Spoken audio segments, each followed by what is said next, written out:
So first off, welcome to the webinar. So if you have a desire to really break out of the pack and get noticed, then you definitely will want to master the art of branding. And specifically as an entrepreneur or solopreneur building your own business, you really want to master the art of branding you. And today's topic is all going to be all about the pieces that go into branding.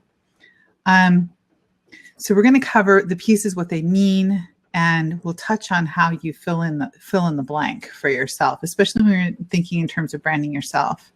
Now, on your journey to branding you need to know what goes into your brand so that you know the pieces that you're going to want to pull together to create that cohesive and comprehensive brand story, your story. So that's why I created this web session for you. My name is Jana Summers, and I am going to be your guide today. So if you've ever wondered what goes into creating your own brand or branding yourself, then you're in the right place, because by the time we're done with this session, you're going to know what those answers are. Now, if you're like many people, you may be feeling a little puzzled about what it means to brand you, but hang in there. It's okay. My goal is to show you what it means to brand yourself and how branding yourself is really a natural extension of the knowledge that you already have. And it's based on a brand that you've been building over a lifetime. So again, by the time we're finished with this web session, you're going to know what all of the pieces are that go into a winning brand, your brand. You'll be able to pull those pieces together to start branding yourself right away.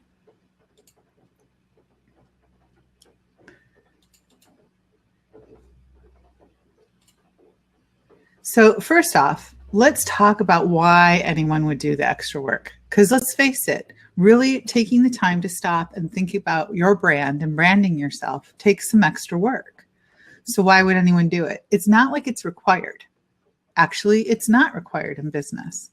There are plenty of flash, cash, and dash companies out there that never bother to really think about and pull together a cohesive brand identity. Now, they have a brand identity, they're just not aware of it, and that's not their leading thing.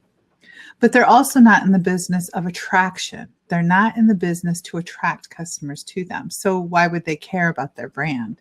They're just in it for a fast buck. But if you're in business to build a sustainable business, one that's going to last you a lifetime, then building your brand is something you really need to pay attention to.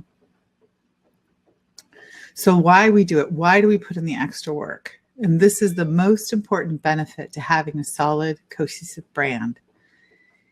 It's that it will give you the ability to actually attract customers to you with ease. It is like a beacon that guides ships safely into your port. I mean, you have to think of your brand as that beacon that guides customers into your port. So you're going to want to leverage your branding efforts to be that guide. You want to attract, like that shining light. You want to attract customers to you. And you want the customers to come to you and see you as that safe harbor. So they're aligned with you. So your brand becomes the point of light that your customers are attracted to. With a clear, cohesive brand, your customers will align with you. They'll understand your uniqueness and they'll understand your value and what you have to offer. They will trust you.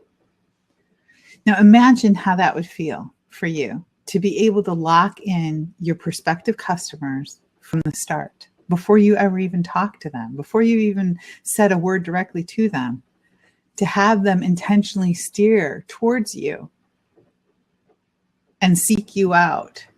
How would that feel for you? How would it feel to already have that trust, that already bonded relationship? That's what knowing how to manage and work a cohesive brand can do for you. It can create that type of relationship and that type of magnetism. So what goes into a brand anyways? Where did it get its start? Well, it used to mean a name or a symbol that differentiated ownership. I mean, pretty simple. Think in terms of cattle or livestock or possessions. They'd, heat up the iron and sear it into the flesh, and it would mark what belongs to them, because cattle are going to graze out there. There's no fences to hold them in, so they're going to graze and mingle. So you want to be able to tell which one's yours versus which one might belong to your neighbor. So that's how a brand started, because it was easy to discern who owned what. It also prevented other ne'er-do-wells from rustling away your livestock, because you had it clearly marked so they could be easily caught. So we still use something similar to that these days in the commercial industry, except we call them trademarks. You'll see that little TM on a lot of things, or a copyright. Intellectual property is another thing that would fall into this kind of branding. It belongs to me, ownership type of label that you would give to branding. Another type of branding would be tribal markings. They're also a form of branding. They signify membership or rank or a right to passage. They've been happening for centuries, and that's how they identify who is who and who has what order within the tribe. It's the rite of passage from youth to adulthood. So the markings had significance. And logos are very similar to these examples. I mean, they have some differences, but they are similar. They do have status with them. They do have a rite of passage. And there's some symbols to identify ownership and transmit that status level, and even create that tribal affiliation. Pay attention the next time you go shopping. Do you reach for the Kleenex brand, or will any face tissue do? And we all kind of fall into the brand identity and our affinity to a brand. Look at the clothes that you wear. How many logos can you count? Or the clothes that other people wear, how many logos are they wearing? So that affinity and that connection is everywhere around you. And that's typically what most people associate with branding, is the logo. But the symbols only go so far, right? There's a connection that goes way beyond the obvious. That's how you get that tribal bond. That's how you get that affinity. That a brand can actually touch people at levels of their person to cause an effect that's both physical and emotional. Symbols can capture the imagination. They can touch on your hopes and dreams. I mean, think of things like hands in prayer, or infinity symbols, or a dove.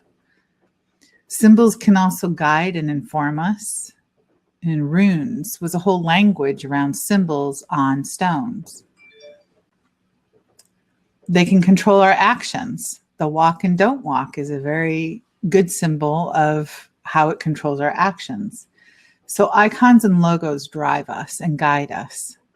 So it's not unheard of that they would create an affinity for us. So there's no doubt that a logo can have profound impact, and it remains an important piece of a brand.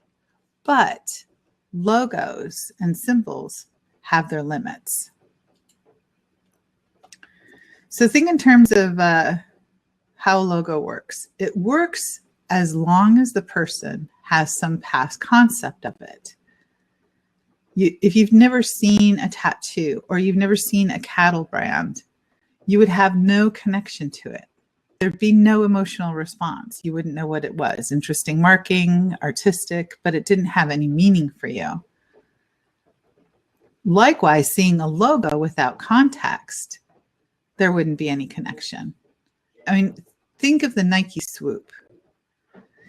You know, it's probably one of my favorite commercial iconic logos. But without context, its meaning is really lost. It just looks like a check mark on a drastic angle. But partner it with all the other brand pieces, And then you have a very powerful logo because everything works together to transmit a message. So the simple apple is a good example. If you know apples, you can look at these apples and you know how each one is going to taste. You know the difference between each one of them, and you can probably call them out by name based on their color. They're all distinctive and unique. You know how this happens is because of your personal experience with them. You have a preconceived notion of an apple and what the experience is like to touch, taste, smell. When you've experienced an apple, that's how you know texture and taste without ever taking a bite of it. But what if you come from a place that has no apples? You've never seen an apple before. You don't know what an apple is. How does the brand answer this? So now you can see another good example of how the logo or the brand, the symbol, the image is not going to portray the full meaning. So where we used to think of brand as just a marking or a symbol or a name, you can see where it's evolved beyond that because of its inadequacy. It doesn't answer everything. So the concept of brand has extended way beyond, right? It has grown past the dictionary definition. A comprehensive brand message is the full story. It's the full message, the whole picture that touches on many senses. For the consumer, the brand message gives the complete experience, and it sets that expectation of what they can expect from you, right? If they're looking at your brand or experiencing your brand, they have an expectation already that in exchange for their loyalty or they're consuming your product or service, that their needs and desires and wants are going to be met because you have a pattern with them, or you've established a brand with them. You've become their trusted solution. So let's take a look at what the pieces are that actually go into the whole picture, all of the pieces that go into your brand. And I've kind of divided them into two categories. I'm just going to check and see if we have any questions. Okay, no questions yet. I'm going to keep going then. So I've divided it into two categories, visual and intellectual.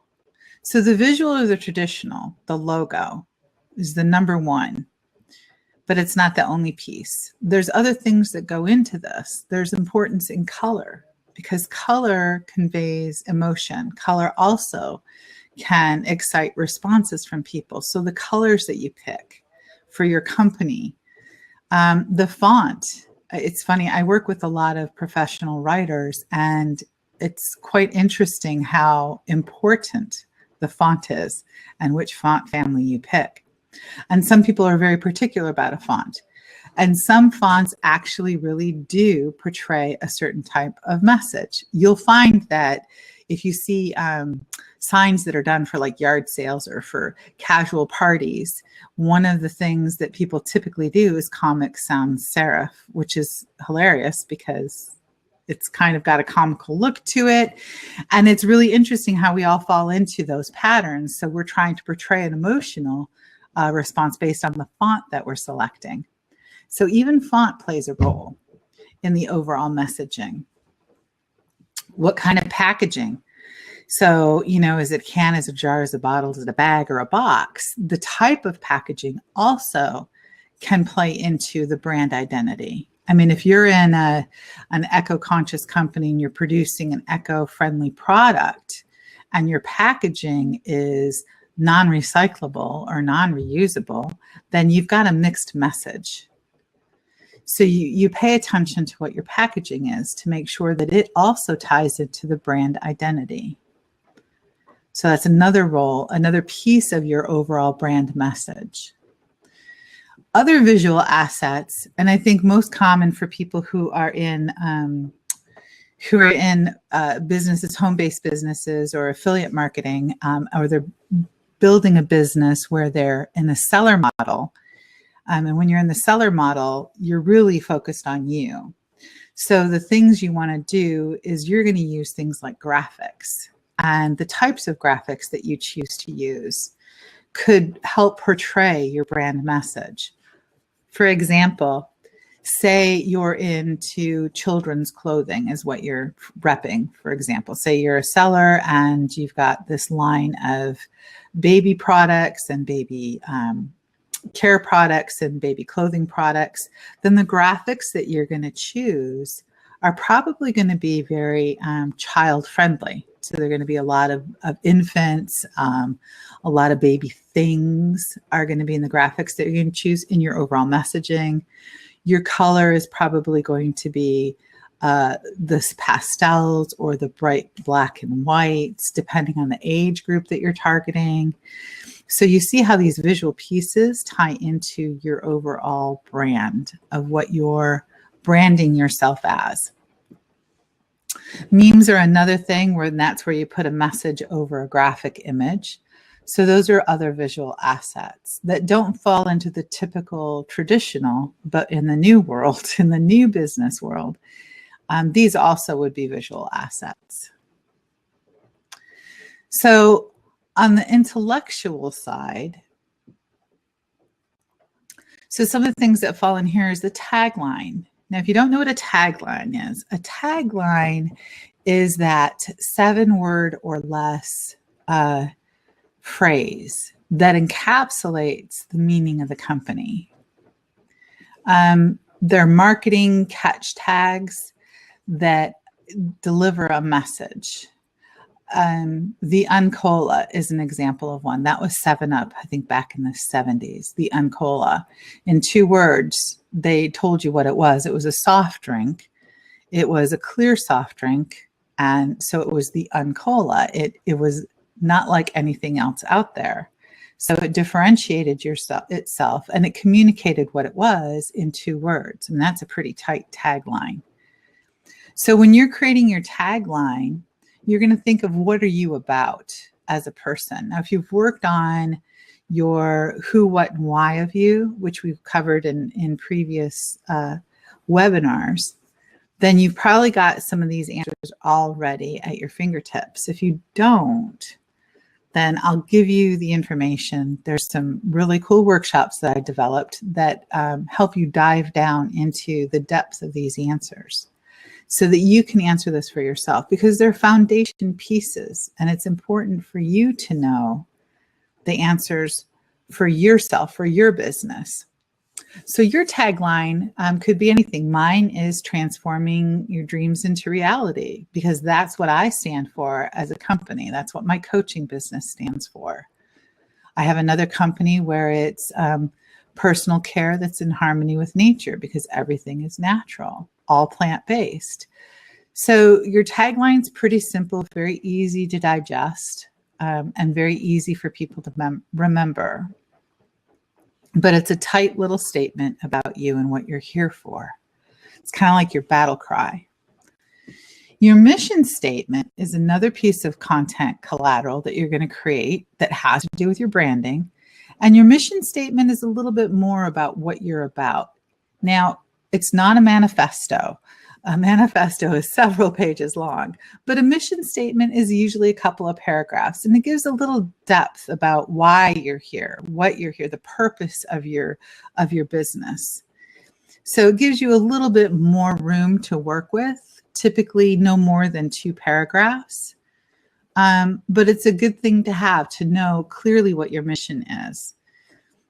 Most people don't take that extra effort to really come up with what their clear mission statement is. And I think it's a shame that they don't, because your mission statement is also going to be a beacon of light for you.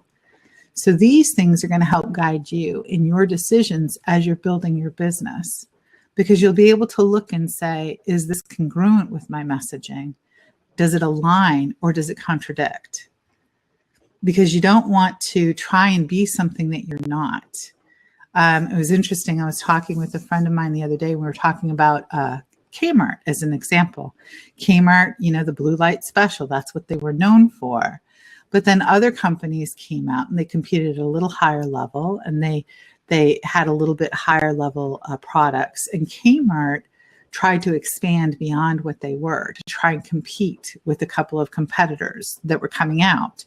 So rather than dig in stronger and really expand on the foothold that they already had, they gave that up and they diluted their resources to try and go after something that wasn't them. It wasn't in alignment with their mission and who they were as a company. And as a result, they almost lost it. I mean, they're still struggling, but that's, one example. And there's been some other companies who have tried to go beyond what their mission is, or divert from their mission.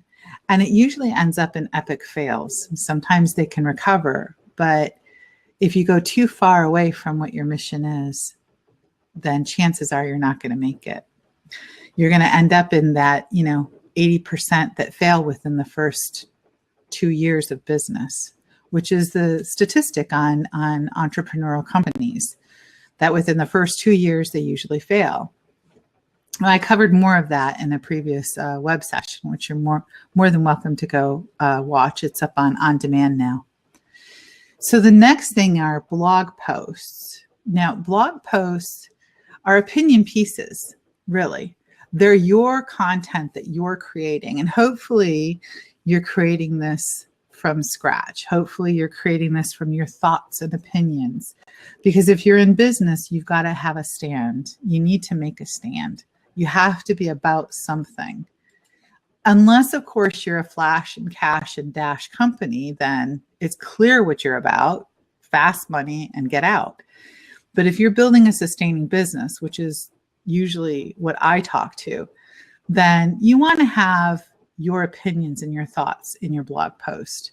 They need to come from you, at least for the most part. I understand that, sometimes people don't feel their writing skills are as strong, but it's okay. Because even if your writing skills aren't strong, you're going to attract people that are like you. And maybe if you had a more polished writing style, they wouldn't be as attracted to you. So don't think your weakness is really a weakness. I mean, if you really want to improve, the more you write, the better your writing will become. But I appreciate when people just write raw content, when they just write candidly, as if I can hear them speak. I like the unpolished word. I like the unpolished blog post. If it's too polished, I start to wonder. So I kind of appreciate that. So if you're one of those people who thinks, well, I can't write. Well, yeah, you probably can. You can string a couple of words together, because if you can talk, you can write. And one of the nice things about building your own company and building your personal brand is that it is all about you. And you want to write as if you're talking, because that's who you are. And that's who people are attracted to. You don't want to pose as somebody else. I think that's one of the saddest things I see, is when people are trying to be somebody that they're not, because it usually backfires. You might not know it, but other people will feel it when you're being disingenuine. So blog posts usually are only about 400 words. You can go a little less or a little more. And I know there's people that say a long blog post is better and it gets more attention. I think a blog post should be as long as it takes you to really fully explore a topic, or at least explore enough that you've come to a point where you can end the blog post. But my personal style is more, if I set up an hour-long webinar, chances are we're going to end early because I like to get in, make my Z, and get out. We've all got time. And if I can give you back the gift of time, then that's great. And if I can get to the point faster for you, then I think that's better for you. But that's my personal opinion. So your website content is another part of your branding. And this is typically your overview, your about you. Obviously, your about you is a pretty critical part of your branding. The overview of what your company is about. Again, you're going to tie in your mission statement in there, and you might massage it a little bit different. And any testimonials that people give you about whatever it is that your company is doing. Those are also nice things, and they shed some light on who you are and what you're about, what you stand for, and what your purpose is. And that's what people need to see. That's what they're attracted to. And that's what your brand needs to do. And your brand needs to reinforce that. And every single one of these pieces that we have on the board here, it all needs to tie together. For example, if you're, a hard driving company, well, I'm not a hard driving company, so I can't use that one. But say you want to establish a lot of trust. This is a good one because banks do this a lot. But if you want to establish a lot of trust with somebody, you're going to use more cautious verbs. You're going to use, your words are going to be a little bit more conservative in nature. You're going to use colors that are more in the blue family or the green tranquil family. You're not going to use a lot of flashy red. You're not going to use a lot of risk-taking orange. And you're definitely not going to use a lot of insincere yellow. The blog posts that you're going to write about are going to be conservative in nature. So you see how all of these things kind of tie together. Your graphics are going to be more financial structure, shape. They're going to have more synergy in them. You're going to use things that are probably more architectural, structural when you're in finance, because you want to create shape and sturdy shape, triangles, squares, tall buildings. These types of things signify strength and power. So you're going to use graphics that kind of mimic that because you want to convey that message to your potential customers. So I hope you're seeing how some of these things artfully play together to create a cohesive brand. And then lastly, one of my favorite ones is social media. Now, social media is a lot of fun. It really is a lot of fun, and I'm not joking. But in social media is really a critical, this is your billboard. As a company or a brand, this is your billboard. So you really should take a moment and think about what you're posting on social media and what you're sharing on social media. So I know one of the fun things is to share quotes, but try not to trust somebody's quote bank. Try to come up with some quotes that really mean something to you. Create your own list of your personal favorite quotes that speak to you, because if they speak to you, they're going to speak to your customers. And again, with the memes and the graphics that you're going to post with your social media, you want them to also be cohesive with your brand. So you want to make sure that your graphics are along those same lines, and how you structure things are along the same lines of what your overall brand message is. And social media, I know one of the things is automation, and I believe firmly in automation and automating certain things. But be careful if you're auto commenting or if you're auto reposting, because you could end up with some wacky things. I did an experiment with one of my companies because I have a couple of them that I run, so I can play around with a couple of them. And one of them I played around with it and I allowed it to retweet. It's one of my companies that kind of has a little bit more of an attitude. It's kind of got a street kind of attitude, a little edgy. So I figured that was okay to be a little risky with that one. And I allowed it to retweet other people's tweets based on a couple of keywords, and keywords that I thought were pretty tame. I actually picked, the keyword was yoga. That was one of the keywords, was yoga, because I tend to cater to a lot of athletes with that particular product company. Well, I went and I checked the social feed and I realized that somebody had taken and put in their tweets the keyword yoga, so that everybody was reposting these, naked buns all over the place. So my social feed was filled with all these, kind of racy pictures, which was not the message of my brand. It was not at all the message of my brand. So I had to go and make an adjustment, and, it was a great experiment because I can come and tell you from firsthand knowledge what happens when you rely too much on automation. So again, automation is great for some things, but you want to kind of be careful with it. So these are the pieces that make up the whole picture. There might be things that I've forgotten. I don't know if any of you have pieces that you think I've forgotten or missed.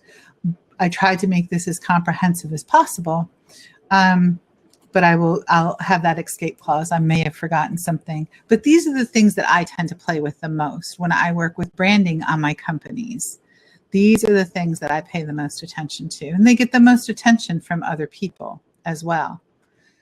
So the nice thing is once you settle on some of these visual things, it's just a repeat, which is nice. Maybe getting the legwork and doing the work up front can be a little tedious at first, but once you get in the flow of it, especially with graphics, if you know the image of your company, then it's easy for you to pick out the graphic images that you want.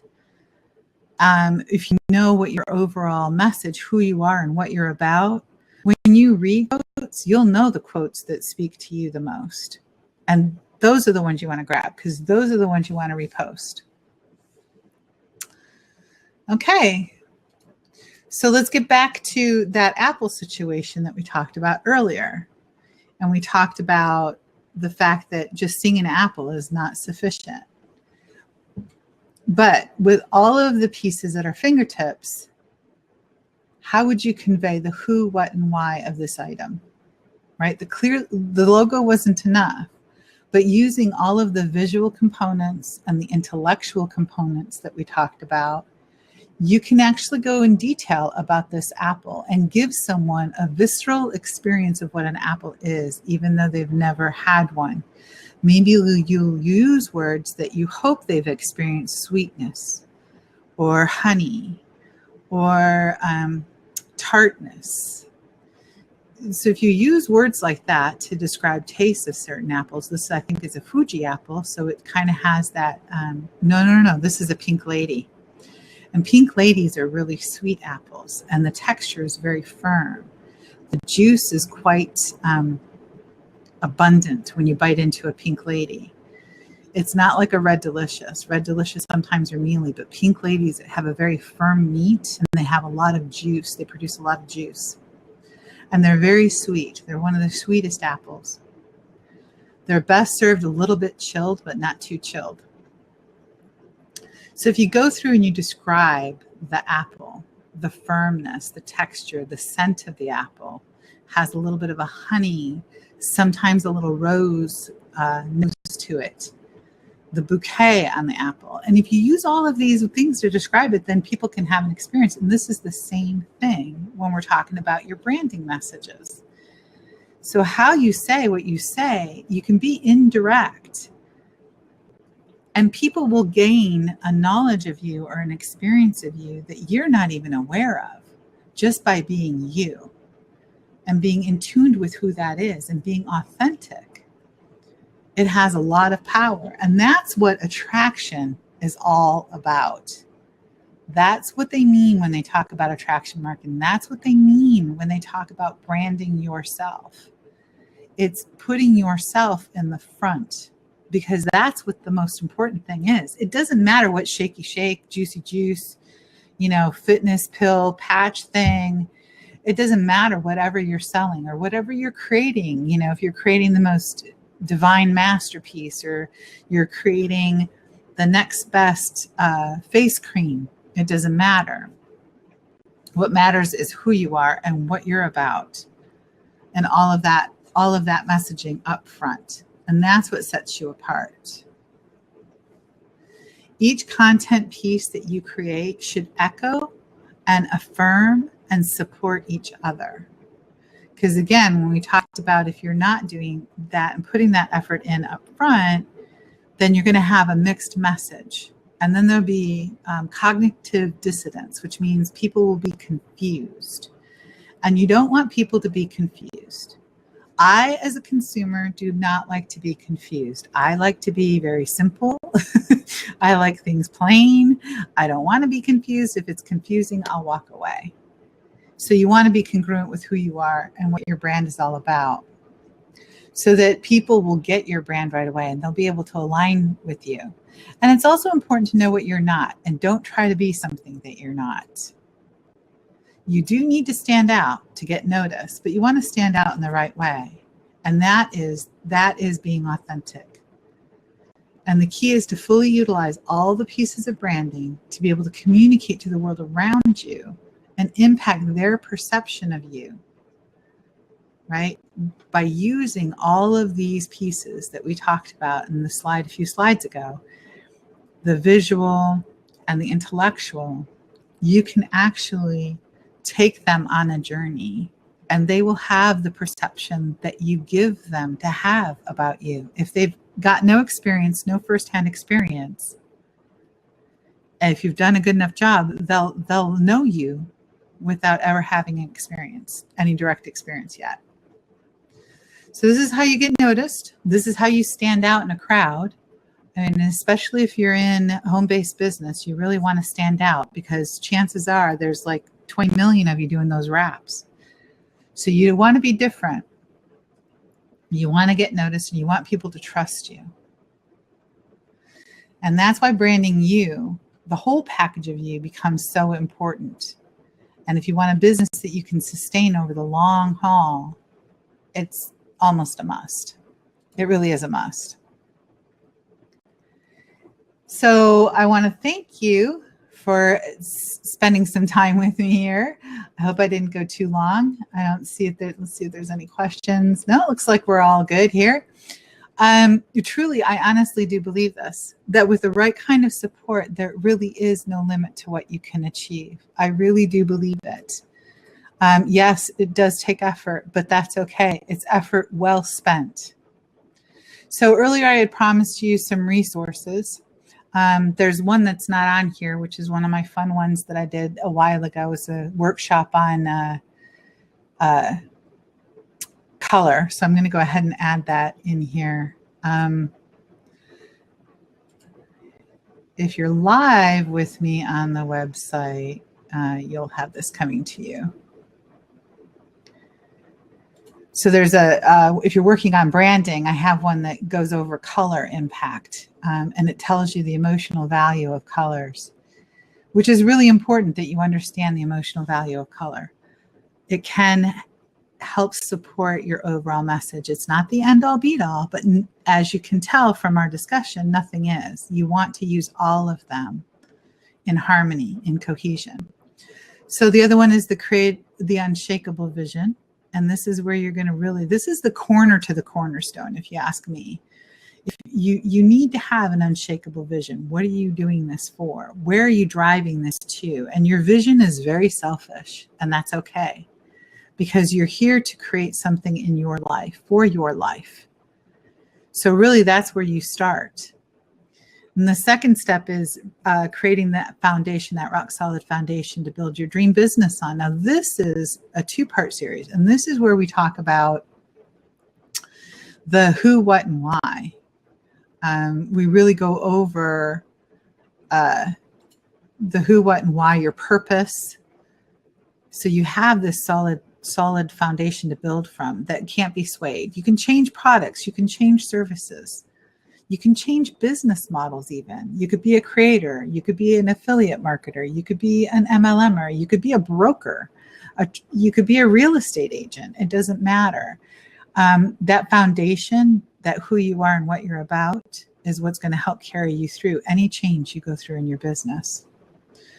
And then lastly, I like to give people 15 minutes free. So feel free to take advantage if you've never worked with a coach before and you want to kind of see what that could be like. Or if you're stuck on something, I give everybody one 15-minute free mini coaching session with me. So feel free to write down that link and book a time, and I'm happy to meet with you. Just make sure I've got your full contact information and your phone number to reach you at. Okay, well, that's all I've got for you today. And if you're live on the web, you just click on that book time with Janice to book time with me. And if there's no questions, I don't see any questions. I see other people. Hello, I see people have showed up and they're chatting in the chat window. All right, well, until next time, happy building.